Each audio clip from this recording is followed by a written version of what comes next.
You ever wake up one day and realize that life isn't what it used to be? I did, after 71 years on this earth. The way I look at the world, the things I once held on to, they don't serve me anymore. I had to make some serious changes, because sometimes you don't realize what's weighing you down until you let it go. Today, I'm sharing the 7 things I stopped doing after turning 71. And trust me, it's made all the difference in the world. Before we dive into these life-altering lessons, make sure to hit that like button and subscribe to the channel if you haven't already. Together, we can uncover more of these hidden truths about life, aging, and wisdom. Let's dive in. Number 1. Stopped prioritizing material wealth. The first thing I had to let go of, chasing material wealth. Now, don't get me wrong, money does matter. We need it to live, to provide for our families, and to experience a certain level of comfort. But here's what no one tells you. If you let it consume you, it starts to take more from your life than it gives. I used to think that the bigger house, the nicer car, the next promotion, that was the key to happiness. But the truth, the more you chase after it, the more precious moments of your life slip away without you even noticing. At 71, I've come to understand that real wealth isn't measured in dollars, possessions, or status symbols. It's measured in time. Time you spend doing what you love with the people who matter most. It's measured in health, because without it, none of that wealth means a thing. And it's found in the relationships you nurture, the memories you build with family, friends, and even with yourself. The things I used to own. They don't define me anymore.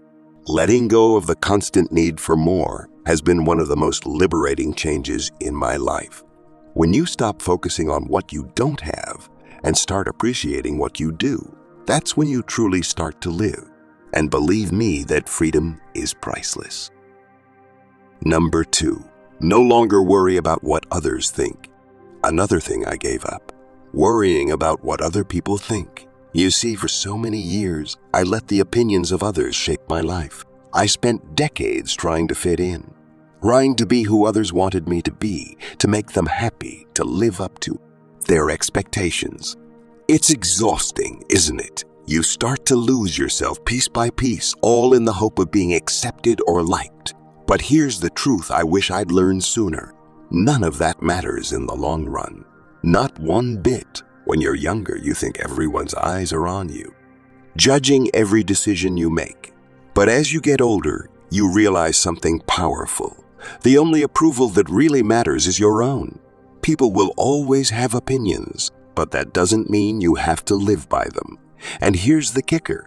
Most people are too wrapped up in their own lives to even notice what you're doing. Once that really sinks in, you start to live differently. Letting go of others' judgments has been life-changing for me. The moment I stopped worrying about how I appeared in their eyes, I started living for myself, for my own happiness, my own fulfillment. And I've never felt more free, more at peace.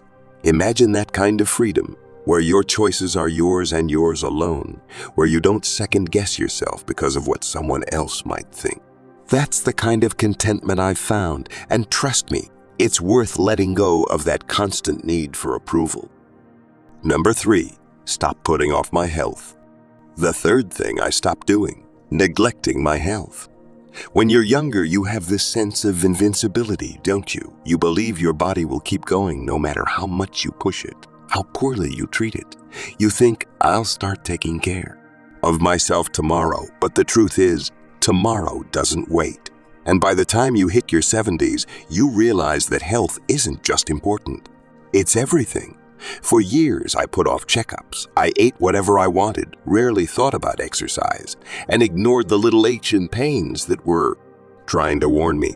I always figured I had time to fix it later. But then you reach a point where the body doesn't bounce back like it used to. And suddenly, later becomes now or never. So, I made a change.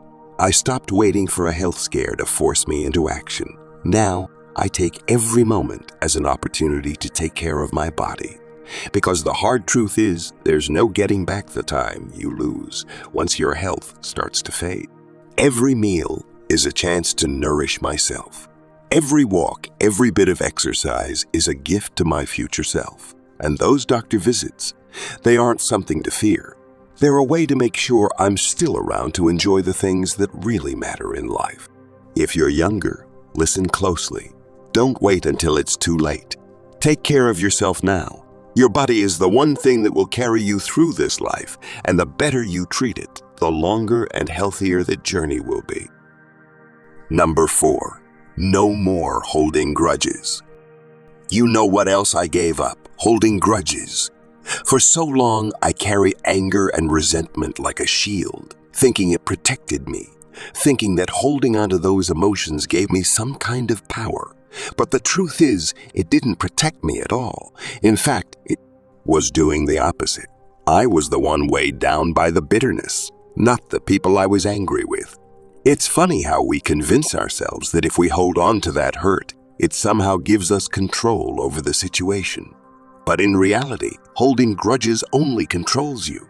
It eats away at your peace of mind, your joy, and your ability to move forward. For years, I let that anger fester, thinking it made me stronger. But what it really did was make me carry unnecessary baggage. Now, at 71, I've learned the beauty and power of letting go. When you forgive, you aren't doing it for the other person. You're doing it for yourself. Forgiveness doesn't mean forgetting, and it doesn't mean what happened was okay. It just means you're choosing not to let it control you anymore. You're setting yourself free from the weight of the past. And trust me, there's nothing more liberating. Once I stopped holding grudges, I felt lighter, more at peace.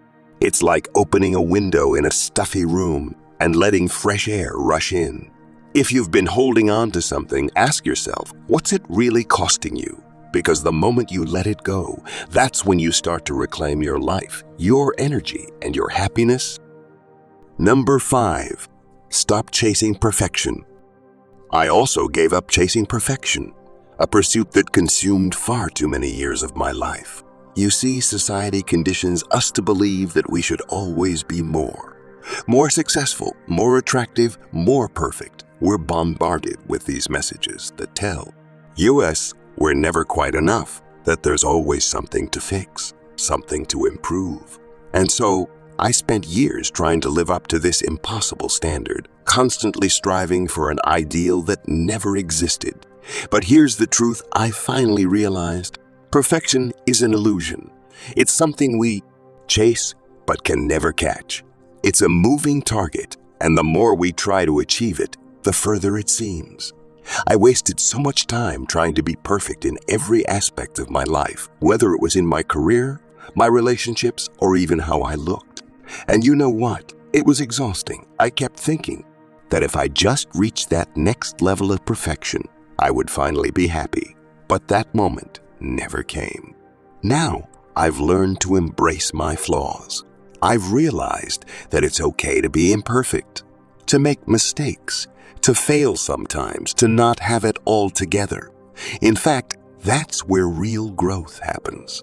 When you stop pretending to be perfect, you start to see yourself for who you truly are. You learn, you grow, and you become more human.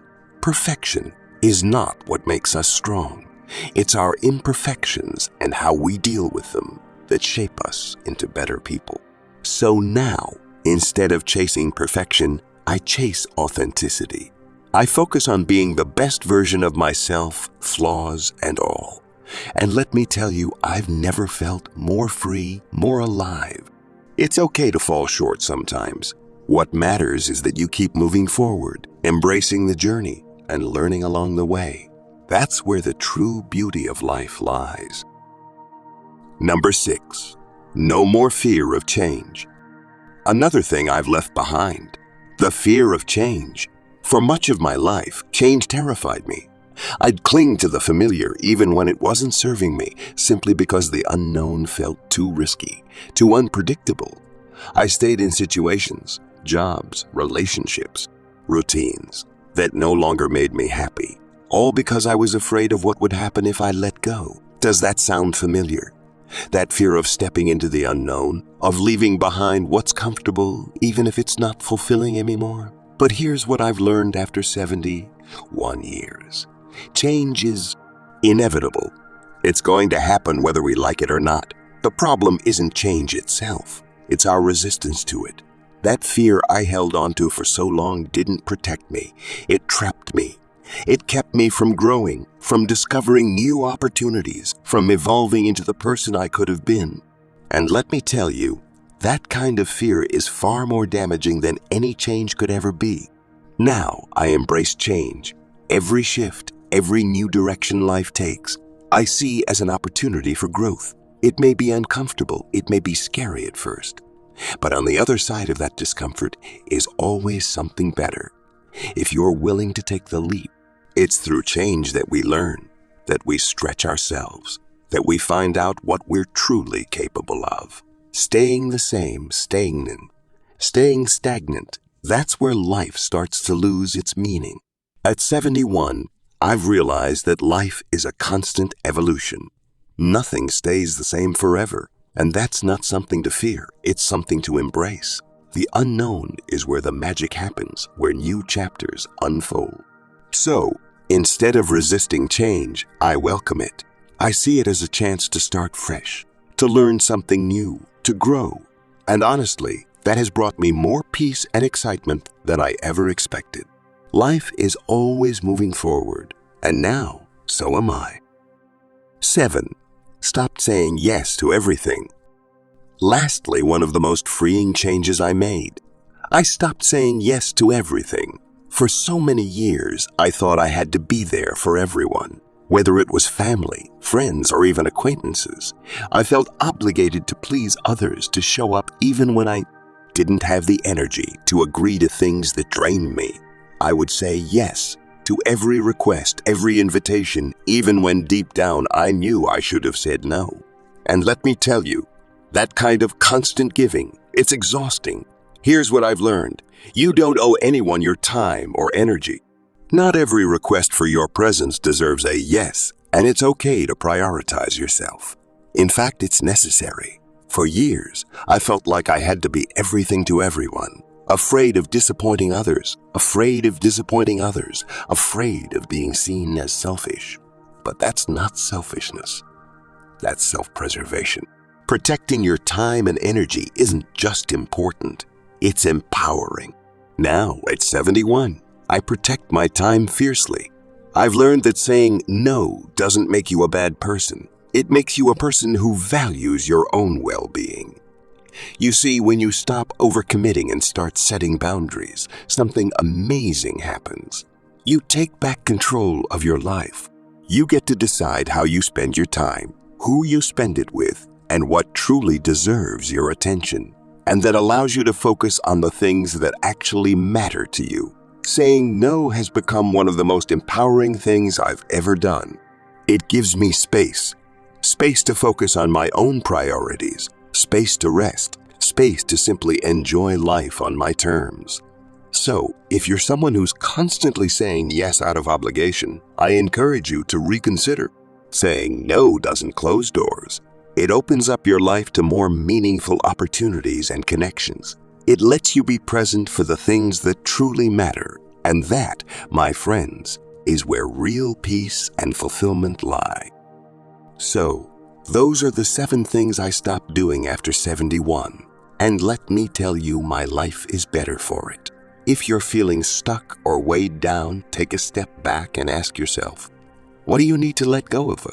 You might be surprised by how much freedom is waiting for you on the other side. Thanks for watching. And if any of this resonated with you, don't forget to like, share, and subscribe for more life lessons and wisdom. See you in the next one.